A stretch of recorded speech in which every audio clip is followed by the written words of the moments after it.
Sasa Poa sana. unaonekana kuwa na wasiwasi sana. Shida iko wapi? Ama ni juu ulipigiwa simu na watu wa madeni? Bana Jo, mara ya mwisho nilichelewa kulipa mkopo, usikii walipigia bosi wangu. Aibu aje.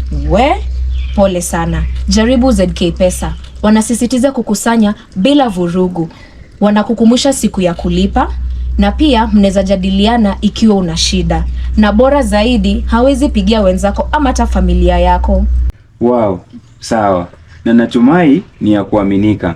Na niulize, njia ya kupata mkopo ni ngumu? Hapana. Unahitaji tu nambari yako ya simu na kitambulisho kujisajili.